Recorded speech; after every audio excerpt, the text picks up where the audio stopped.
Hi guys, what's up, Zax here, and today we are back with more F1 Championship Edition, and today we've got the British Grand Prix. Now, I decided not to qualify today. I don't know guys, I'm sure someone's going to comment it below, but sometimes I just don't feel like qualifying. Hopefully that makes sense. I just don't want to sometimes, and I decided to start at the back for this Grand Prix here today. A track I'm not particularly good at, so I was sort of assuming probably be back at the, right at the back of the grid anyway. And yes, so I was just starting at the back of the grid, but up to turn 1 you can see we're already battling for positions. Nearly a bit of contact there with E-Day actually, and there might have been a bit of contact, but luckily no front wing damage. E-Day manages to get past us here, and there's a bit more contact there, and 6-second penalty as always. Always a penalty for whatever I do on this game, it seems to be. And we drop down to 20th place here. My teammate Albers and Sato, the only two cars that are still behind me at this point of the race. E-Day, he was up there for about 16th or whatever for a little bit, but he's dropped back down to 19th here, and you sort of assume E-Day just like no points ever, let's be honest, in this career mode. He's probably not going to score any points, at least that's what I'm assuming for the rest of the season. He'll just be like 0-0-0, and he's proving us all right there, down in 19th place. But David Coulthard is the one I'm actually surprised about here, because he is 18th in a car where I'd expect to be in the points. The Red Bull is a very good car in this game. I have driven it, and I'm saying, let's be honest, it's a car that should be in the points. It's not a race winner like it was like from 2009 onwards, but it's still a car that should be in the points. I'm not too sure how he's so far down the order, to be honest, but yeah, anyway, I think they did get podiums in real life in 2005, I think, 2005, 2006, I think they did. But anyway, enough rambling on about Red Bull, because we're in the pit lane here.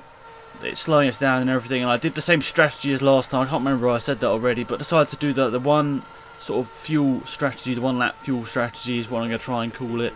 And obviously this is the old Silverstone, so the old pit lane as well, and the old track as well. So I thought this is, if I remember correctly, this was an alright pit stop here, and we'll see obviously what the time at the end is, but 8.9 second, it's about an average. I say 9 is about an average, 8 and below is good, and 10 and above is just terrible. So that's what I'm just saying in terms of pit stop length and everything. But it's that part of the race again where it's pretty boring, so I thought let's just fast forward it. I don't want to waste your guys' day with extra minutes of the video, so I thought let's just fast forward it here to, still see all the action and everything, but at the end of the day not really show all the boring bits in normal speed, because I think it's a bit boring.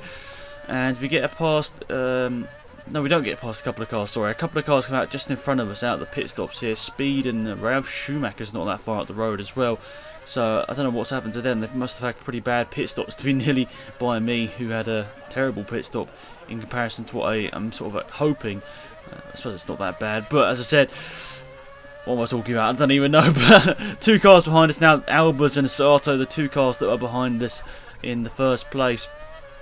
But we're quite a considerable amount closer to speed than we were on the first lap of the race here. So I'm thinking the strategy might have worked out here. You can see we're looking to try and get past speed here as we go back to normal speed. Yeah, that wasn't actually supposed to be a pun, but it sort of ended up being a pun or whatever. So anyway, you can see here is that Rosberg retiring from the race there with a blown up engine. And we now have 2 laps to go as we cross the start-finish line there. Speed 6/10 ahead, Coulthard 1.8 seconds ahead, and it's, I heard on the radio there, not radio, whatever, the person commentating the race, commentator, that's the right person, he's retired from the race apparently here. Looks like in a second you'll see on our screen here, top left, you can see Massa there, he goes down the order because he retired at the side of the track. And now we're 16th place. Okay, well, that's actually a lot better than expected. We started 22nd, we got up to 20th after the first lap. Pit stops went alright, gained a couple more positions through there.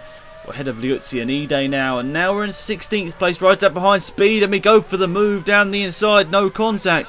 We get past him, and there's even more drama here as David Coulthard, it's David Coulthard, no, it's Webber. Webber has retired from the race with his Williams, and that's not a good moment for him there. He'd have hoped for a good result here today. It's obviously like his second home in a way, the British Grand Prix. He lives here and everything, and has done for a long time. But it's not his day here today, and Webber will go out of the British Grand Prix here. And we've got more flags out there, red and yellow flags. I think that must be the oil for the lap before. You saw Rosberg's car explode up in flames or smoke or whatever. and I think that must be the oil from him. And it's Fisichella as well, mate. Maybe it's Fisichella actually. Fisichella is out of the race as well, and we're up into 13th place here. Well, this race has gone quite crazily. Could we even get into the top 10 here? I think points probably outside the equation, but maybe a couple more retirements on this last lap of the race and we might be able to get inside the top 10 here. That would be a great result considering how bad the rest of the race has been. But bottom left at your screen, you can actually see the tyres have started to go off. This alternative strategy is good in a way. It keeps us out of possible collisions, but in a bad way it means that my strategy is not good, because I make a set of tyres go for a long time when they should be going for about 3 or 4 laps. I'm making them go for 5 laps, which is a bit too much for them in this era of Formula 1, in comparison of race distance and everything, if that makes any sense whatsoever. In like you don't expect your tyres really to go like 80% race distance, do you?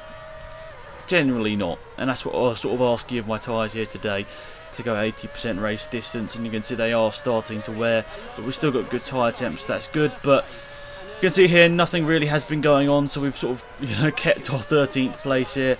I was saying at the start of the lap it would have been pretty good to maybe get a couple of cars if they retired on the last lap of the race, but it wasn't to be. It looks like we're going to go around the final corner of the British Grand Prix and start to 22nd and make our way up to 13th place. I've got to say, I think a decent race there. It's obviously not amazing because we didn't get any points, but I've got to say it was good enough for me here today, especially as there are 19 finishers. 13th place is still a solid result and still in the top sort of half of the championship, I think, just about.